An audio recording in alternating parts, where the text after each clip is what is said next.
시간이 되었으므로 다시 찬양하심으로 주일 예배 시작하도록 하겠습니다. 찬송가 205장입니다. 찬송가 205장입니다. 예수 앞에 나오면 모든 죄 사하고 주의 품에 안기어 편히 쉬리라. 우리 주만 믿으면 모두 구원 얻으면 영생 복락 면류관 확실히 받겠네. 예수 앞에 나와서 은총을 받으며 마음의 기쁨 넘치어 감사하리라. 우리 주만 믿으면 모두 구원 얻으며 영생 복락 면류관 확실히 받겠네. 예수 앞에 설 때에 흰 옷을 입으며 밝고 빛난 내 집에 길이 살리라. 우리 주만 믿으면 모두 구원 얻으며 영생 복락 면류관 확실히 받겠네. 아멘. 오늘 함께 나눌 말씀은 요한복음 6장 말씀입니다. 요한복음 6장 1절에서 15절 말씀입니다. 요한복음 6장 1절에서 15절 말씀입니다. 그 후에 예수께서 갈릴리 바다 곧 디베랴 바다 건너편으로 가시니라. 큰 무리가 따르니 이는 병인들에게 행하시는 표적을 보미로라. 예수께서 산에 오르사 제자들과 함께 거기 앉으시니 마침 유대인의 명절인 유월절이 가까운지라. 예수께서 눈을 들어 큰 무리가 자기에게로 오는 것을 보시고 빌립에게 이르시되 우리가 어디서 떡을 사서 이 사람들로 먹게 하겠느냐 하시니, 이렇게 말씀하심은 친히 어떻게 하실 것을 아시고 빌립을 시험코자 하심이라. 빌립이 대답하되 각 사람으로 조금씩 받게 할지라도 200데나리온의 떡이 부족하리이다. 제자 중 하나 곧 시몬 베드로의 형제 안드레가 예수께 여짜오되 여기서 한 아이가 있어 보리떡 5개와 물고기 2마리를 가졌나니 그러나 그것이 이 많은 사람에게 얼마나 되겠삼나이까. 예수께서 가라사대 이 사람들로 앉게 하라 하신대 그곳에 잔디가 많은지라. 사람들이 앉으니 수요가 5천쯤 되더라. 예수께서 떡을 가져 축사하신 후에 앉은 자들에게 나눠주시고 고기도 그렇게 저희의 원대로 주시라. 저희가 배부른 후에 예수께서 제자들에게 이르시되 남은 조각을 거두고 버리는 것이 없게 하라 하시므로 이에 거두니 보리떡 5개로 먹고 남은 조각이 12바구니에 찼더라. 그 사람이 예수의 행하신 이 표적을 보고 말하되 이는 참으로 세상에 오실 그 선지자라 하더라. 그러므로 예수께서 저희가 와서 자기를 억지로 잡아 임금 삼으려는 줄을 아시고 다시 혼자 산으로 떠나가시니라. 아멘. 이 세상에서는 많은 사람들이 굶주림을 겪고 있습니다. 통계를 보니까요, 매년 500만 명이 주로 아이들이 굶고 있다고 해요. 그리고 영양실조로 죽는다고 합니다. 매년 500만 명의 아이들이 말이죠. 또한 브라질에서는 매년 1000만 명의 아이들이 마을 길거리 버려져 음식을 먹지 못하고 굶는 상황이 빈번하다고 합니다. 1000만 명의 아이들이 매년 브라질에서 굶고 있다는 것이죠. 또한 선진국으로 알고 있고 우리들이 너무나 잘 알고 있는 미국에서도요, 1200만 명의 아이들이 배고픔을 매년 겪고 있다고 해요. 굉장히 많은 수죠. 그들은 매일 밤 한 10만 명 정도가 거리에 방치된 채 먹을 것도 먹지 못하고, 그렇게 방치되어 있는 아이들이 매일 10만 명의 아이들이 있다고 할 정도니까, 전 세계적으로 봤을 때 이 배고픔, 굶주림의 모습은 너무 빈번한 모습입니다. 꼭 이런 부분들은 세계적으로 해결돼야 될 문제죠. 저희 여기 멕시코에도 깜뽀의 아이들이 있는데, 사실 부모님들이 농장에 나가서 버는 소득이 적다 보니까 밥을 제때 챙겨 먹지 못하는 경우가 많이 있습니다. 그래서 저희가 미국에서 많이 빵도 사와서 또 화요일날 직접 밥도 해가지고 음식을 해서 그 아이들에게 주고 있는데요. 이런 굶주림의 모습들은 우리 이 세계에서, 또한 지금 우리 주변 이웃에게서 흔히 벌어지고 있는 그런 모습입니다. 하지만 이런 육적 굶주림보다 더 심각한 것이 있습니다. 그것은 바로 영적인 굶주림입니다. 영적으로 기아 상태가 된 사람들이 얼마나 많은지요. 아마 통계를 낼 수는 없지만 이 육적 굶주림의 대상들보다 훨씬 많은 수가 이 영적 굶주림, 영적 기아 상태에 놓여 있는 사람들이 많을 것입니다. 멀리 볼 것도 아니라 가까이 우리 주변을 보더라도, 우리 가족의 모습을 보더라도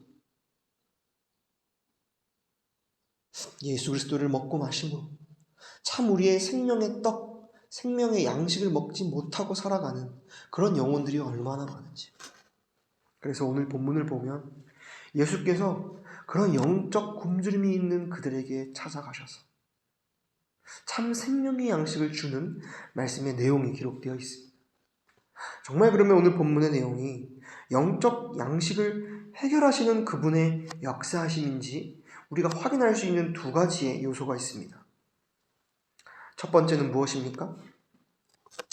예수께서 갈릴리 바다, 곧 디베랴 바다 건너편으로 가셔서 거기에 큰 무리가 따랐어요. 그 무리의 숫자가 대략 성인만 5,000명으로 계수됐으니까요.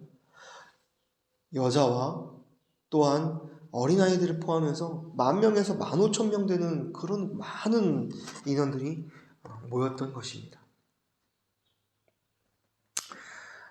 그들은 모두 다 영적인 배고픔에 사로잡힌 영혼들이었습니다. 이스라엘 백성들은 출애굽한 후로 애굽에서 종살이 했었던 과거가 있었지만, 그런 그들을 하나님의 백성으로 하나님이 모세를 통하여 구원하시고 가나안 땅으로 가는 과정 가운데 광야에서 그들이 배고픔을 겪었을 때가 있었습니다. 그때는 육적 배고픔이었죠. 하나님은 하나님의 백성들에게 양식을 제공하셨어요. 바로 만나와 메추리를 제공하시면서 그들의 배고픔과 그들의 허기를 채우셨던 이야기를 우리는 너무나 잘 알고 있습니다. 하지만 그보다 더 심각한 문제, 이스라엘 백성에게 영적 빈곤의 모습이 계속 그때부터 이어졌던 거예요. 그래서 예수 그리스도는 이 땅에 오심으로 육적 배고픔뿐만 아니라 이 영적 허기를, 영적 배고픔을, 굶주림을 채우기 위하여 지금 이 자리에서 그분의 역사를 이루시는 것입니다. 그래서 오늘 함께 읽은 6장 4절에 보면은 우리가 어떻게 예수 그리스도가 영적 배고픔을 해결하러 오셨는지 알 수 있는 한 대목이 있는데, 마침 유대인의 명절인 유월절에 가까운지라 예수님은 유월절에 그들에게 찾아가셔서 참 양식을 먹이시는데, 우리가 잘 알고 있듯이 몇 주 전에 우리 함께 나누었던 요한복음 2장 13절에 보면 성전 정화 사건을 우리가 기억하시죠? 그때도 유월절이었습니다. 유월절에 성전을 정화하시고 오늘 본문과 같이 10,000명에서 15,000명이 되는 사람들에게 참 생명의 양식을 주시는 이 내용을 볼 때 우리는 알 수 있는 것이 6월절, 패스오버, 죄에서, 죽음에서, 사망에서 넘어온 그 역사를 기념하는 그 날에 예수 그리스도가 참 은혜 되셔서, 참 우리의 양식, 생명 되셔서 그분으로 말미암아 죽음에서, 사망에서 생명으로, 자유로, 기쁨으로 주님이 역사하시겠다는 그 내용이 오늘 담겨 있는 것입니다. 그래서 6월절 때 예수님은 이 5,000명이라는 이 숫자를 먹이시는 일을 하시는데 너무나 잘 알고 있는 본문이죠. 한 어린아이의 도시락, 양식, 보리떡 5개와 물고기 2마리, 오병, 이어의 음식을 가지고 11절에 보니까 뭐라고 하시나요? 예수께서 이 떡을 가져 축사하신 후에 많은 자들에게 나눠주시고 라고 말씀하십니다. 예수께서 떡을 가져 축사하셨어요. 그리고 나눠주셨습니다. 오늘 요한복음 본문 말고 마태, 마가, 누가 복음서에는 다 이 오병이어 기록되어 있는데 조금 이 표현이 달라요. 더 정확하게 기록되어 있는데 어떻게 표현되어 있냐면 하늘을 우러러 축사하셨다고 말하고 있어요. 그리고 그것을 떼어주셨다고 말하고 있습니다. 우린 여기서 분명히 알 수 있는 것, 예수 그리스도께서 이 떡을 축사하시고 떼어주시는 것은 단순히 음식을 전해주시는 것 그 이상의 의미가 있다는 것이죠. 바로 참 양식이 들려지고 떼어졌다는 것입니다. 이 모습은 예수께서 곧 십자가에서 못 박혀 죽으시는 그 놀라운 구속의 은혜를 예표하는 것입니다. 이 예표는 예수의 죽음과 부활로 완성되고 절정에 이르게 되는데 자기가 이 생명의 떡이 되어서 십자가에 들리시고 자기 몸이 찢겨짐으로 우리에게, 우리 개인에게 참 양식으로 주어져서 주신다는 것. 풍성하게요. 만족하게요. 그래서 우리는 이 예수 그리스도가 이 5,000명을 먹이신 이 양식은 단순한 떡이 아니라 하늘의 양식, 생명의 떡, 바로 예수 그리스도 자신임을 우리는 너무나 잘 알고 있어요. 그때 그 떡은 하늘로 올려져 축사되었고 떼어져서 다 우리의 개개인의 심령 안에 주어진 양식입니다. 이미 다 주어졌어요. 다 주셨어요. 우리는 그 양식을 먹은 새 생명 얻은 자가 되었습니다. 그래서 우리는 이 생명의 떡, 이 참 양식을 먹고 어떻게 되었습니까? 첫 번째, 우리의 배고픔이 해결되었어요. 배부르게 되었다는 거예요. 만족하게 되었다는 거예요. 참 우리도 육의 양식을 먹지 못하고 있다가 정말 그 귀한 양식을 먹으면 너무나 맛있죠. 또 먹고 나면은 배부르면 되게 기분이 좋아요. 영의 양식도 그렇습니다. 영의 양식을 먹지 못하면 이 세상에서 죽음과 사망, 연약함을 경험할 수밖에 없는 우리이지만 그 예수라는 양식이 우리 가운데 주어지고 우리가 그것을 먹었을 때 우리는 참 기쁨을 누릴 수 있어요. 매임에서 자유가 되고요. 죽음에서 생명을 누리는, 어둠에서 빛을 경험하는 그런 경험을 우리가 누리게 됩니다. 요즘 수요일 날 제가 전도서 말씀을 나누는데 전도서에서 전도자가 정말 염세주의자처럼 비관론자처럼 이 세상을 바라보고 모든 것이 헛되다고 고백해요. 근데 그 고백이 때로는 참 진실된 고백이, 참 생명의 떡 예수 그리스도 없이는 이 세상에 그 어떤 것을 먹어도 허무해요. 그 어떤 것을 입어도 만족함이 없어요. 그 어떤 것을 누려도 그것이 우리에게 참 기쁨과 행복을 주지 못합니다. 그래서 전도자는 이 세상에서 그 누구보다 많은 것을 먹고 누리고 즐겼지만 그 모든 것이 헛것이다. 꼭 바람을 잡으려는 것이다. 라고 말해요. 하지만 우리가 생명의 양식, 예수 그리스도 된 이 말씀을 먹고 마실 때 우리에게 참 만족함이 있을 줄 믿습니다. 그리고 또 이 생명의 떡을 먹을 때 우리에게 어떤 또 변화가 있냐면, 이 생명의 떡은 예수 그리스도라고 하셨잖아요. 이 예수 그리스도는 우리에게 떼어질 때 피 흘림으로 떼어지신 거예요. 떡이 떼어져서 우리 입에 들어오기 전에 이 생명의 양식은 뜯어졌어요. 피 흘려졌습니다. 찢겨지셨어요. 그래서 이 피 흘리심으로 말미암아 우리가 너무 잘 알고 있는 히브리서 말씀, 피 흘림이 없은즉 사함이 없느니라. 누군가 우리의 죄를, 우리 더럽고 우리의 이 해결되지 않을 것 같은 이 어두움을 해결하는 방법 하나는 바로 누군가가 우리의 죄를 위하여 피 흘려야 한다는 것입니다. 그 누군가가 죄가 있는 자가 아니라 죄가 하나도 없는 거룩한 자가 우리의 죄를 위해 피를 흘려야 된다는 것이, 이것은 언약의 말씀입니다. 그런데 예수께서 그 언약을 이루셨어요. 그 언약을 완성하셨어요. 새 언약이 되셨어요. 예수 그리스도께서 피 흘리심으로 우리는 죄사함을 얻는 그런 은혜가 우리에게 입혀졌습니다. 그래서 단순히 떡이 우리에게 떼어지고 먹여진 것은 우리의 만족을, 우리의 죄사함을 주는 말씀인 것입니다.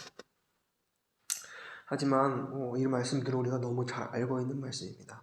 오늘은 이 말씀보다 이 떡이 우리에게 떼어지고 주어진 그 시작을 한번 좀 더 자세히 한번 살펴보길 원하는데요. 예수 그리스도가 이 보리떡 5개와 물고기 2마리를 떼서 주시기 전에 사실 이 요한복음 말고 다른 복음서에는 다 동일하게 기록되어 있는 말씀이 하나가 있습니다. 그것은 바로 무엇이냐면 예수님이 제자들에게 하신 말씀. 5,000명의 사람들이 앉아있을 때 예수께서 말씀하셨어요. 너희가 주어 먹게 하라. 다시 한번요. 너희가 주어 먹게 하라. 너희들이 이들을 먹이라는 거예요. 참 이 말씀이 참 저에게 들려지는 그런 말씀으로 들려집니다. 제가 요즘에 화요일마다 여기 멕시코 아이들 한 10명 정도 모여서 같이 이제 말씀 나누는데, 말씀을 준비하고 아이들이 먹을 음식을 준비하고 찬양을 준비하는데 쉽진 않아요. 음식을 매번 준비하는 것도 사실 쉬운 부분은 아니고요. 또 말씀을 준비할 때도 한국에 있었을 때는 오히려 되게 아이들에게 전할 때 한국어로 전하니까 조금 수월한 부분이 있는데, 여기서는 말씀을 전할 때 이제 스페인어로, 에스파뇰로 전해야 되기 때문에 제가 항상 부담을 갖고 있습니다. 그래서 준비해야 돼요. 그리고 시간이 되면 화요일 12시 반에, 아이들이 12시면 학교 끝나니까요. 학교 끝나고 돌아와가지고 짐 풀고 여기 오는데 제가 그 아이들을 이렇게 문 앞에서 기다려요. 기다리면서 제가 많은 걱정과 근심을 합니다. 오늘 아이들이 오는데 말씀을 잘 전할 수 있을까? 또한 한편으로는 아이들이 여기 와서 어느 부분에 참 만족을 할 수 있을까? 매번 고민하고 근심합니다. 그러면서 이렇게 화요일날 아이들이 오기를 기다리는데 저에게 그런 마음이 들더라고요. 내가 줄 수 있는 게 뭐가 있을까? 나에게서 나오는 것들은 저들을 참으로 먹을 수 있는 것이 아닌데 라는 그런 생각이 들더라고요. 그러면서 성령께서 세미한 음성으로 저에게 하시는 말씀은, 주영아, 너의 것을 그 아이들에게 주려고 하지 말아라. 너 안에 있는 내가 그들 가운데 참 양식으로 전달될 것이다. 참 그런 세밀한 음성이 들리면서 내가 줄 수 있는 건 없구나. 하지만 내 안에 계신 예수 그리스도, 그분 한 분만이 그들에게 전해졌을 때 그들은 참 양식을 먹게 될 것이고 그들은 참 만족함을 얻게 될 것이다 라는 그런 생각이 들면서 걱정 근심에서부터 자유함이 생기더라고요. 어둠의 가운데 빛이 이렇게 비춰지는 것처럼, 그래, 내가 할 수 있는 것 없어. 내가 준비는 철저히 하고 준비해야겠지만 이 일하시는 분은, 역사하시는 분은 영이시지, 예수 그리스도시지 라는 생각이 듭니다. 자, 오늘 본문 말씀에서도 그렇습니다. 이 제자들은 줄 것이 없었어요. 예수께서 너희가 주어 먹게 하라 라고 하셨을 때 예수님은 분명히 아셨을 거예요. 너희가 그들을 먹일 수 있는 능이 너희에게 있느냐? 결론은 무엇이죠? 없습니다 였습니다. 어찌 보면 이 말은 제자들에게 가장 큰 교훈이요, 가장 큰 배움이었을 것입니다. 예수를 따라다니면서 어떤 도덕성을 배우는 것이 아니라, 어떤 말주변을 배우는 것이 아니라, 어떤 정치와 치리를 배우는 것이 아니라, 참 배움은 나는 할 수 없습니다를 배우는 것이었어요. 나의 모습을 철저히 보는 것을 배우는 것이었습니다. 스가랴 4장 6절 말씀 한번 좀 보겠습니다. 스가랴 4장 6절입니다. 제가 가진 성경, 구약성경 1316페이지입니다. 제가 읽겠습니다. 시작. 그가 내게 일러 가로되 여호와께서 스룹바벨에게 하신 말씀이 이러하니라. 만군의 여호와께서 말씀하시되 이는 힘으로 되지 아니하며 능으로 되지 아니하고 오직 나의 신으로 되느니라. 다른 성경에는 이렇게 되어 있습니다. 오직 나의 영으로 되느니라. 아멘. 이스라엘 백성들이 바벨론 포로에서 돌아왔어요. 포로 생활을 하다가요. 얼마나 기뻤겠습니까? 나라를 되찾았습니다. 그런데 회파되고 무너진 이 성벽을 재건해야 되는 일이 남아 있었습니다. 그런데 이 성벽을 재건해야 하는데 외적으로 이 성벽을 짓지 못하게 하는 세력들이 있는 거예요. 내적으로도 이건 안 돼, 이건 불가능해 하는 부정을 일으키는 사단 마귀가 계속 방해하는 거예요. 무엇을요? 성벽을 짓지 못하게, 성전을 짓지 못하게. 그때 여호와께서 스룹바벨을 통하여 이렇게 말씀하시는 거예요. 이스라엘 백성들에게요. 이는 힘으로 되는 것이 아니다. 이는 능으로 되는 것이 아니다. 오직 여호와의 신, 영으로 되는 것이다. 참 이 말씀을 하는 이 말씀이 우리 가운데 적용되어야 될 줄 믿습니다. 우리가 이 세상을 살아나갈 때 우린 더 이상 이 세상의 노예가 아니에요. 우린 더 이상 이 세상의 포로가 아니에요. 우린 더 이상 이 나라는, 육에 속한 나라는 자의 노예와 포로가 아닙니다. 우리는 그 포로에서 건진받은, 노예에서 다시 부르심을 받은 그런 새 백성이 되었어요. 새 영이 되었어요. 그래서 우리는 이제 우리의 힘과 능으로 사는 사람들이 아니고 바로 우리 안에 계신 영으로, 예수 그리스도로 말미암아 성령으로 인도함을 받는 사람들입니다. 그것으로만 된다는 것이. 그래서 오늘 그 5,000명이 되는 그 영혼들에게 하나님의 그 양식이 전해질 때 이 양식의 첫 루트, 이 양식의 뿌리는 바로 어린 아이. 9절에 보니까요, 한 아이가 있은즉, 한 아이에게서 보리떡 5개와 물고기 2마리가 나왔어요. 능이 있고 예수를 따라다니고 예수가 하신 말씀을 다 들었고 그분의 역사하심을 경험했던 제자들에게 나온 것이 아니라 한 아이에게서 생명의 양식이 나왔다는 거예요. 그 근원이 시작됐다는 거예요. 우리는 이 한 아이에 집중해야 될 줄 믿습니다. 분명한 건 영으로 되는데 우리가 영으로 될 때 방해하는 사단의 세력이 얼마나 많은지,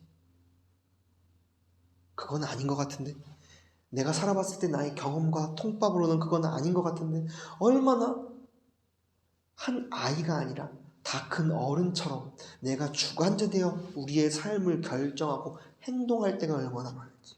근데 참 생명이 되는 이 말씀은 어디서 나오냐면 한 아이에게서 나왔어요. 우린 너무나 잘 알고 있는 말씀. 마태복음 18장 3절에 너희가 어린아이들과 같지 아니하면 결단코 천국에 들어가지 못하리라. 이 말씀은 그냥 하신 말씀이 아니에요. 우리의 심령이 어린아이와 같아야 한다는 것. 우린 이미 새 영을 허락받은 새 영으로 새 사람이 된 자인데 우리는 그 새 영을 어린아이처럼 받아들이고 그 어린아이처럼 그 영으로 살아야 한다는 것이. 주님, 제가 이 세상을 살아보니 제가 할 수 있는 것이 아무것도 없습니다. 제가 다른 영혼들에게 복음을 전해보니 저에게서 나올 것이 없습니다. 하나님 도와주세요. 아버지가 해주세요. 저는 못해요. 와 같은 어린아이와 같은 심정을 우리가 살 때, 우리가 말하고 생각하고 행동할 때 우리에게 참 그 생명이 나온다는 것. 이 말은 비밀인 줄 믿습니다. 아무리 이것을 설명한들 우리 인간의 이성으로는 잘 이해되지 않지만 우리의 영으로는 이 말을 무슨 말인 줄 이해할 줄 믿습니다. 그래서 이 한 아이에게 생명의 양식이 나왔다는 것. 그것을 가지고 예수가 들어 축사하고 떼어주셨다는 것. 우리도 우리 주변에 많은 수많은 복음을 들어야 될 영혼들이 얼마나 많은지 몰라요. 가까이 있는 우리 가족들을 바라보십시오. 남편, 부인, 자녀, 가족들, 이웃들, 교회에 있는 영혼들 얼마나 그 복음, 생명의 양식, 예수 그리스도를 먹고 마셔야 될 사람들이 얼마나 많은지. 그런데 우리에게는 힘과 능이 없습니다. 하지만 우리가 어린아이와 같은 자처럼 전 없어요. 아버지께서 해주세요. 내 안에 계신 예수께서 역사해 주세요 하고 우리의 모든 것을 그분께 맡기고 그분께 우리를 던져버릴 때 그분이 우리를 안으시고 그분이 역사하기 시작하실 것입니다. 그 역사가 저와 여러분들의 삶 가운데 충만하기를 원합니다. 그래서 그 한 어린 아이의 도시락에서 나온 그 양식이 우리의 삶 가운데 우리의 심령 안에서도 흘러나오기 원해요. 그 양식으로 수만 명을 먹이실 거예요. 참 그 소망을 들으면 저도 인간적으로는 정말 나를 통해 그렇게 하실까? 라는 생각이 들지만 우리가 어린아이가 될 때 그 일을 역사하신다는 거예요. 그리고 우리가 또 하나 붙들어야 될 게 있습니다. 그런 삶을 평생 살아오면서도 하나님의 때가 분명히 있는데 우린 지레짐작 자꾸 우리의 모습을 보고 상황을 보고 지쳐버려요. 도대체 언제냐? 언제가 그때이냐? 라고 우리가 탄식함으로 기도할 때가 얼마나 많은지. 그때 우리에게 참 힘을 주는 내용이 있습니다. 아까 봤던 스가랴 4장 말씀이 보면은 여호와께서 수룹바벨에게 분명히 말씀하셨죠. 내가 힘으로 되지 못하며 능으로 되지 아니하지만 오직 나의 신, 나의 영으로 된다고 분명히 말씀하셨죠. 근데 어떻게 그렇게 주님께서 우리 가운데 역사하실 거냐? 어떤 에너지와 어떤 힘으로 지속하실 것이냐? 그것을 신실함이라고 하는데 그것을 확인할 수 있는 말씀을 오늘 아까 읽었던 스가랴 4장 2절에서 3절에 그것을 기록하고 있는 거예요. 계시하십니다. 스룹바벨에게 계시하시는 거예요. 뭐라고 계시하시냐면 그가 내게 묻되 내가 무엇을 보았느냐? 내가 대답하되 내가 보니 순금 등대가 있는데 그 꼭대기에 주발 같은 것이 있고 또 그 등대에 7 등잔이 있으며 그 등대 꼭대기 등잔에는 7 관이 있고 그 등대 곁에 2 감람나무가 있는데 하나는 주발 우편에 있고 하나는 그 좌편에 있나이다 하고. 참 저 있는 말씀을 들었을 때 저 이게 무슨 말씀인가 그랬거든요. 근데 제가 이 말씀을 공부하고 준비하면서 어떤 한 그림을 봤는데 여러분 머릿속에도 그림을 한번 그려보십시오. 일단은 순금 등대가 이렇게 있어요. 이 순금 등대는 하나의 등대로 시작하지만 7개의 등으로 이렇게 나눠져 있어요. 저희 그 회막 안에 그 회막을 밝게 비추는 그 등대, 그 모습 생각하시면 됩니다. 근데 순금으로 되어 있는 거. 금으로 되어 있어서 7개의 가지가 뻗어져 있는 것처럼 순금 7등대가 있는데 거기 위에는 작은 접시들이 있어요. 그 접시에 기름이 받아지고 그 기름에 심지에 불이 붙어서 그 7개의 등대에 불이 쫙 붙어서 그 회막을 비추는 거예요. 그런데 그래서 참 재밌는 게 그 7개의 등대에 관이 이렇게 쭉쭉쭉 연결되어 있대요. 관은 무엇입니까? 무엇을 전달하는 거죠? 근데 그 관이 어디에 연결되어 있냐면 큰 주발에 연결되어 있대요. 큰 다가지처럼 큰 주발이요. 근데 그 주발 안에 기름이 가득한데 이 기름은 두 감람나무에서 짜여진 기름이 거기에 주발에 담기고 그 주발에 있는 기름이 관을 통하여 1급 등대 등잔에 고루 퍼져서 기름을 계속 공급하신다는 것. 끊임없이 충만히요. 저는 이 말씀을 딱 읽으면서 이 등대는 교회를 상징합니다. 저와 여러분들 개개인의 상징이에요. 이 등대는 어둠이었던 꺼져 있었던 그런 등대였지만 예수 그리스도로 말미암아 이 등대에 빛이 비춰지는 것이었습니다. 그런데 이 빛을 계속 유지시켜주는 그 기름, 성령의 은혜가 우리의 삶 가운데 매 순간 부어진다라는 것이 끊이질 않고요. 아멘, 아멘. 그 두 감람나무는 이 성경에서는 총독 스룹바벨과 대제사장 여호수아를 뜻하지만 즉 이 두 감람나무는 성령 하나님과 예수 그리스도를 뜻합니다. 예수 그리스도의 죽으심과 부활을 통하여 우리에게 은혜가 부어졌고 그 은혜를 계속 지속하시는 관이 되신 성령님께서 끊임없이 우리의 삶 가운데 그 은혜를 공급하신다. 그 은혜를 통하여 우리는 빛을 영원히 발산할 수 있습니다.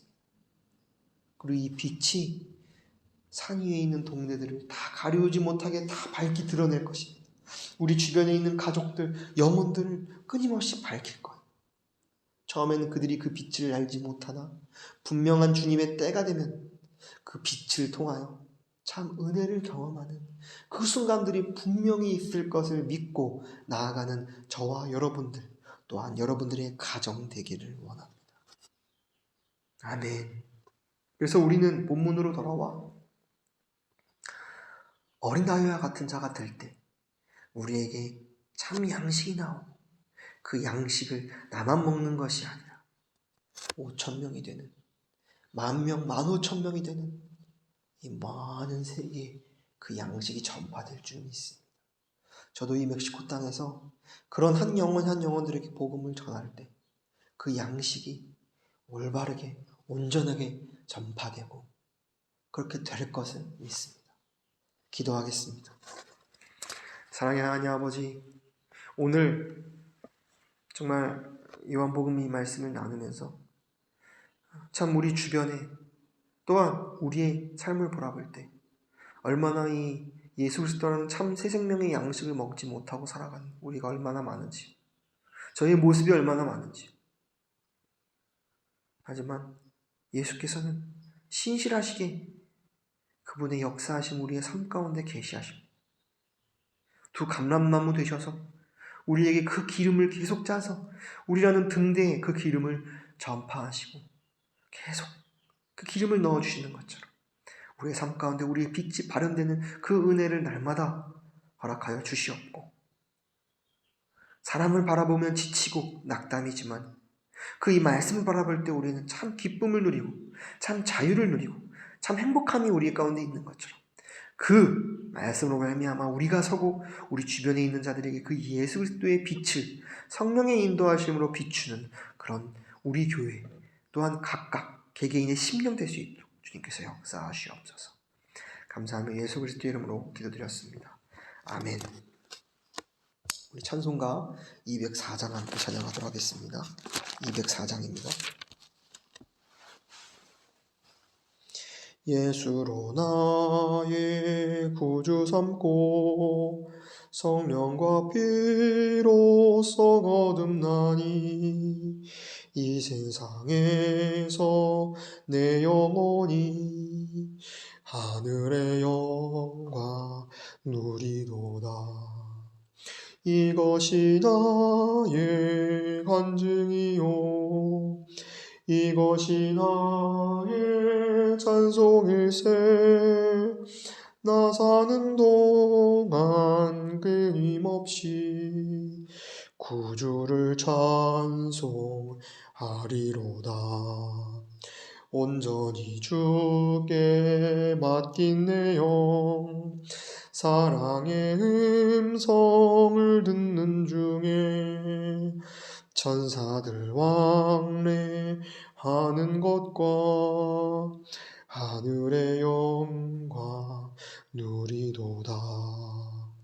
이것이 나의 간증이요 이것이 나의 찬송일세. 나 사는 동안 끊임없이 구주를 찬송하리로다. 주 안에 기쁨 누림으로 마음의 풍랑이 잔잔하니 세상과 나는 간 곳 없고 구속한 주만 보이도다. 이것이 나의 간증이요 이것이 나의 찬송일세. 나 사는 동안 끊임없이 구주를 찬송하리로다. 아멘. 기도하도록 하겠습니다. 지금은 우리 주 예수 그리스도의 은혜와 아버지 하나님의 사랑하심과 성령 하나님의 인도하심이 힘으로 되지 않고 능으로 되지 않고 오직 여호와의 그 영, 그 신으로 된다는 그 말씀이 우리의 삶 가운데 이루어지고 실자가 되게 하시는 그 성령님의 인도하심이 이 말씀을 듣는 모든 영혼들과 각 교회들과 각 처의 심령들 위해 영원히 함께하길 축원하옵나이다. 아멘.